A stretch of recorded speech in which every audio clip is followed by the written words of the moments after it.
Hi, this is Queen from Baby Kingdom Studio, and today I'm going to show you a demo of how to use Magineer software.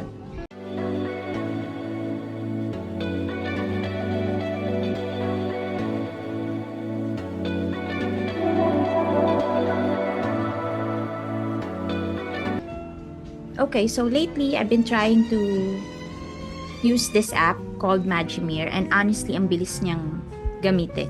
As a photographer, super important sa akin yung mabilis na workflow, lalo na kung ang dami-dami kong files, tapos kailangan ko agad ma-deliver agad sa client yung mga batches ng files nila.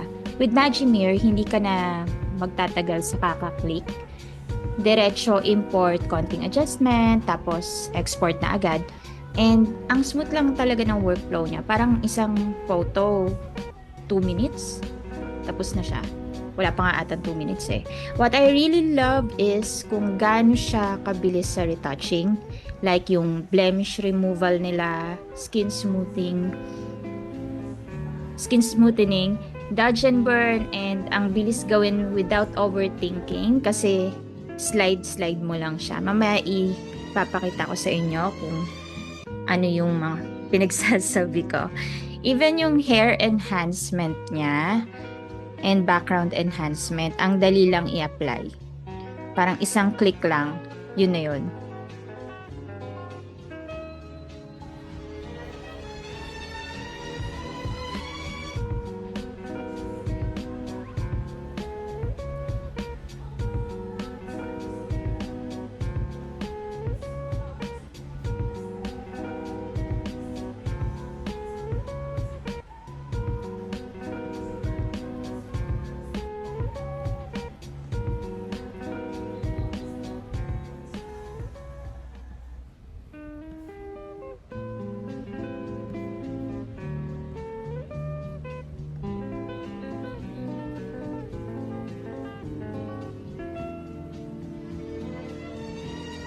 And it is actually it looks good without too much effort.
So, kung gusto mo ng clean, polished results agad, sobrang helpful niya. Hindi rin siya overwhelming kahit na hindi ka super techy. Like yung sa Photoshop, di ba? Ang dami-daming masking, ganyan. Gets mo agad kung paano siya gamitin. So, okay siya for beginners or kahit yung mga pro retouchers na gusto lang mabilis ang workflow. Okay yung Magimir software. Pero syempre, hindi siya perfect. I think they can improve more sa advanced controls like yung mas detailed sa color grading or mas flexible yung preset. Sana magkaroon din siya ng brush option and masking tools like Photoshop and Lightroom para, alam mo yon, andun na lahat. Para mas controlled yung pag-edit mo, tsaka mas specific area yung dapat mong i-edit. Kasi pag nag-masking ka, 'di ba? Yun lang yung magagalaw mo sa editing.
And one more thing, sana mas ma-improve pa yung remove tool, yung AI remove tool na may credits sa tab. Okay siya, pero may room for improvement. Iba pa rin yung sa Photoshop, syempre. Mas advanced si Adobe when it comes to removing object, selecting subjects. So, may room of improvement pa. Syempre, bago pa lang naman si Magimir. I think magkakaroon pa ng better accuracy and cleaner results in the future, especially sa mas detailed na edits. Now, for the pricing, they offer around 5,000 pesos for 12 months and 8,500 for 24 months. Which is honestly sulit na if lagi kang nag-edit. Parang ang labas niya sobrang baba lang per day. Especially if gamit mo ito for client work. Overall, Magimir is great if ang goal mo is speed and simplicity.